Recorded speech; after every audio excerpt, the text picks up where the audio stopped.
Well, recent protests in parts of Tembisa and the West Rand have highlighted some of the major challenges that the communities are facing. Some critics are questioning the legitimacy of some leaders in both communities and government. Tempers flared in Tembisa, where the community protested over electricity tariffs. In the West Rand, the community is fed up with illegal mining and high crime in the area.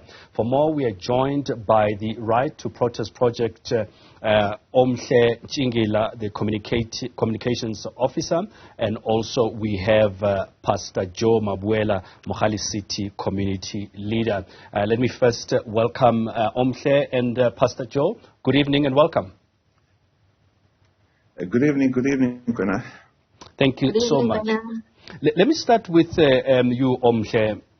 From as the Right to Protest project, briefly, if you may, what is the purpose of this project, Right to Protest? Thank you so much for this opportunity. So the Right to Protest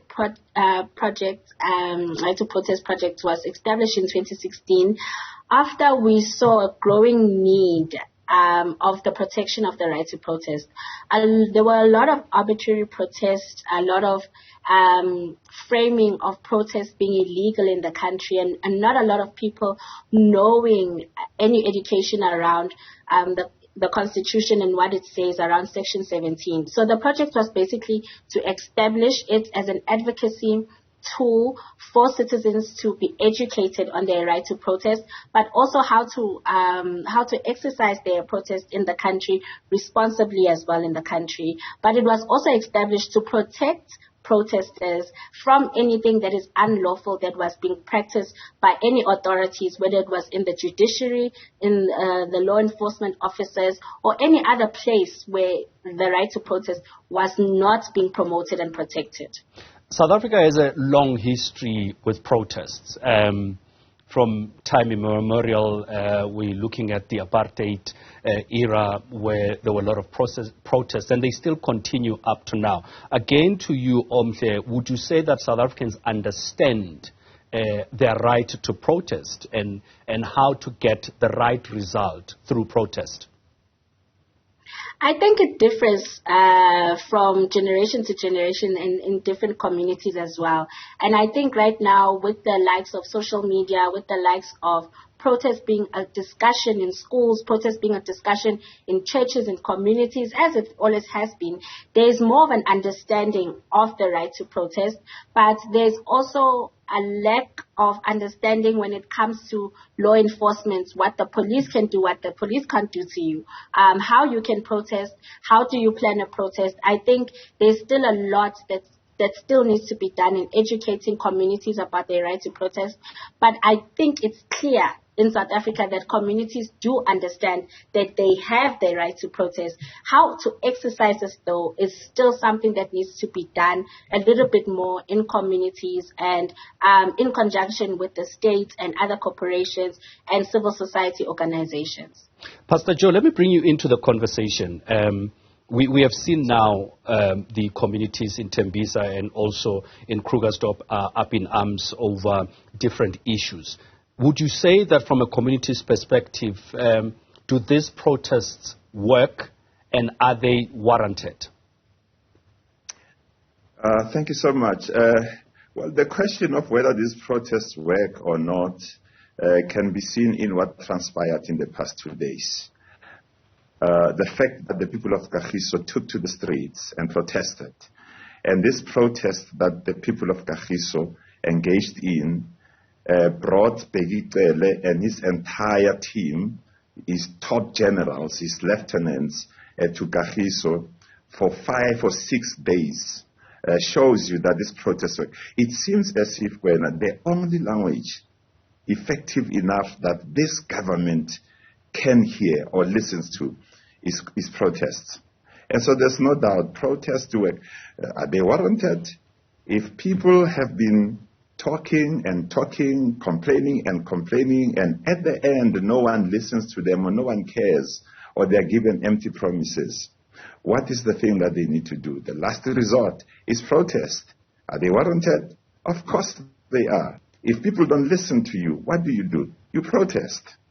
But so they are warranted. Muruti, the biggest problem then would be In these protests, lives are lost. Properties gets destroyed. And this is not just ordinary property. We might find this is something that would serve the community. And I think that is where the disconnect comes in that, yes, communities up in arms, they are not happy with the issues of crime. They are not happy with the issues of electricity, of illegal miners, and so on and so forth. But why should lives be lost? Why should property be destroyed? Yeah. I can tell you one thing, Gwena, that this protest, in particular the one that you just said in Kagiso, is a perfect example that when people are focused on the goal and when protests are well coordinated, no lives are lost, no property is damaged. The people of Kagiso took to the streets.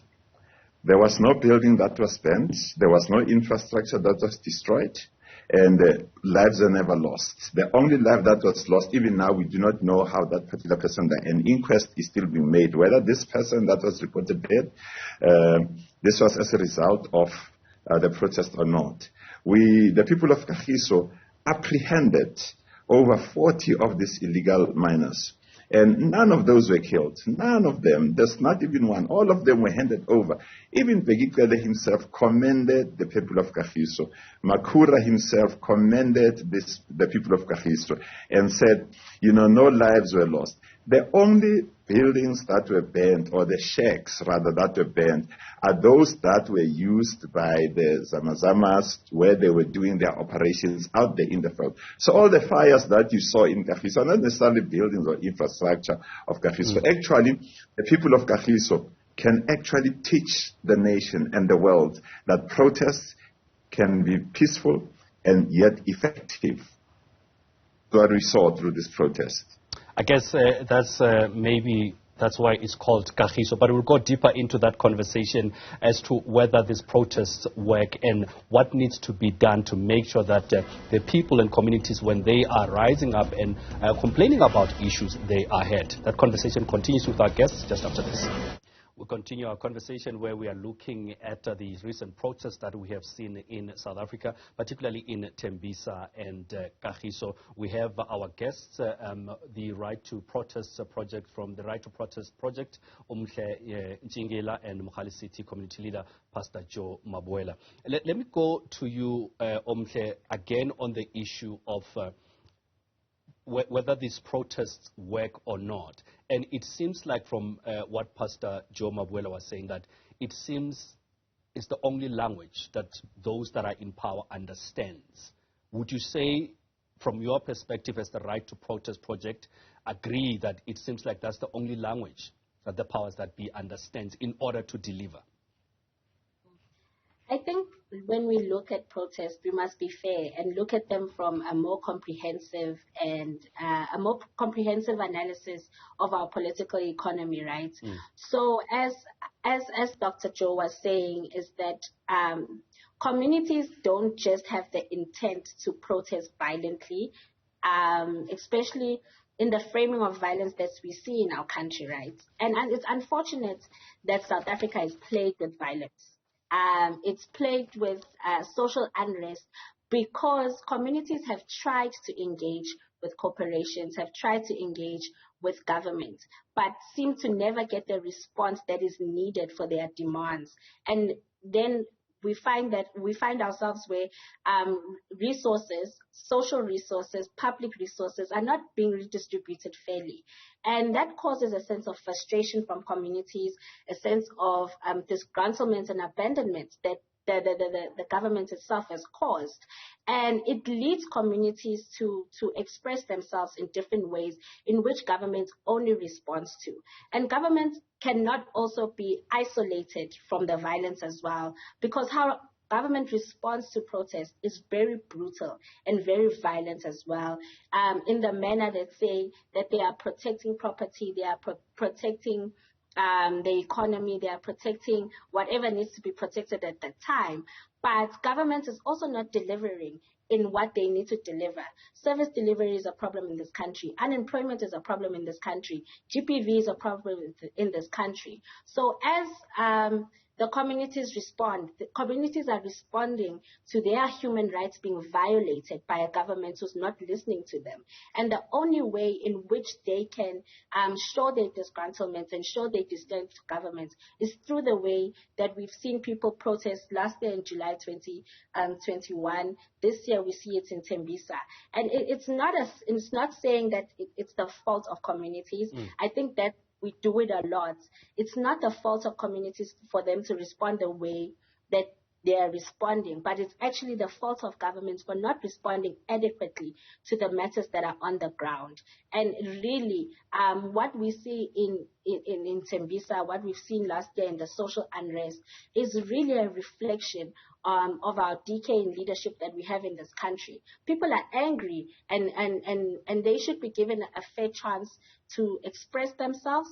Though we don't condone violence as the right to a protest project, but we also do understand where communities are coming from, and it really is enough. You know, to my point, Omhle, that I asked Pastor Joe Mabuela, that do they work? And the point that I'm trying to drive in is that there is absolutely no guarantee that electricity tariffs would go down in Tembisa. Yeah. You know, so and with many other protests that we have seen. So how then do we guarantee that protests work? Because government can make promises. Bheki Cele can go to Kagiso and bring his whole entourage and the premier and everybody else and make promises but not deliver those promises. So how then do we guarantee that these protests, don't just end up being, well, damage to property and really talk shops, as it were? Yeah. So I think when it comes to protest, you must remember that protest happens in different forms and in different ways. Protest is not only what we see when people are on the streets or they're marching somewhere, but people can protest in different ways. And I cannot say there's a guarantee that there's one particular protest that works. But one thing that does work is that when people unite, and they unite in one voice and they have demands that they want to reach, I think that works. It may not work immediately, but gradually people do get a response from governments. It's just a shame that communities need to go to the streets in order to get a response from governments. And I think that should be loud and clear, that this is why then protests end up working. It's the only way we can get governments to work. And it shouldn't be the only way, and it shouldn't be normalized. Our right to protest should be protected, because protests do give us leeway to exercise every other right that we have in this country. We've seen that throughout the history of this country. But it shouldn't be normalized that this is the only way we can get governments to come to us, to speak to communities, to relay their message to communities, and actually respond to the demands of communities. So just to clarify that it's not only just one form of protest that works. It's gradual, and the results come as communities get to learn how to protest differently. Pastor Joe, to the same point, the issue of, as you said, that it was peaceful in Kagiso and no lives were lost, and then the minister came, the premier came. But to my point, that what guarantee do we have then that this will work? Is it not government just responding and say we will do something? And I'm sure amongst the three of us would agree that government has consistently failed the people, and that's why we see these actions over and over again. Pastor Joe? Yeah, thank you so much. Kwena, you will recall when the floods happened in KZN, and one of your journalists asked the president, after the president said, this is what we are going to do, blah, blah, blah, blah, and asked him, President, is there a budget? Is there money for this? If you remember very well the answer of the president, Ramaphosa, and to quote him, he said, money is not a problem. These are his exact words. Money is not a problem. So this tells you that South Africa does not have a money problem, according to the words of the state president. This tells you that if we can raise 500 billion, just like that during COVID, why is it difficult for us then to can fix those particular issues that people are protesting over? So much as we can say there are no guarantees, but the truth of the matter is, if there's political will from the government, and if we have the leadership that has the best interest of the people at heart, all these protests would not be there. This protest, as Omhle said, it's unfortunate that people have to protest even in this dispensation, even in this era. I mean, those things are things of the past. Those things are things of the apartheid era. And it's unfortunate that even in the new dispensation, we are still protesting, we are still striking. If people need an increase, they have to take to the streets. I mean, it shows you that we have a problem right at the top at leadership level. So our problem in South Africa is leadership. We have the kind of leaders that do not have the best interests of the people at heart. We have the kind of leaders that are corrupt to the core, that are only there to amass as much as they can, that are there to enrich themselves. And we have seen this. The Zondo Commission has clearly outlined that. And we have seen this. I mean, that a comrade goes into office, just like you and I. They have got nothing. And then 2 years down the line, they own mines. They have shares in all of these big companies. They have shares in corporates. Suddenly they own companies and business. And you're like, how so? You know, things that were supposed to benefit the people and the community, these guys have lined up their pockets. Look at the issue of the Zamazamas in the West Rand, in Kagiso, in Mogale City. The Zamazamas are just ordinary people that are working under the mines. But the question is, who are they working for? Trust me, I can put my head on the block. They are working for some of these big politicians. It is these top politicians, these leaders that we have placed there, that these people are working for. Because, I mean, if you look at those people that were apprehended, if you look at these Zamazamas, I mean, across the nationalities, you've got from Zimbabwe, from Mozambique, from Lesotho, etc. And you look at them, I mean, just the other day on the 4th, when there was this march, and the people went to the shafts and they brought out some of these things.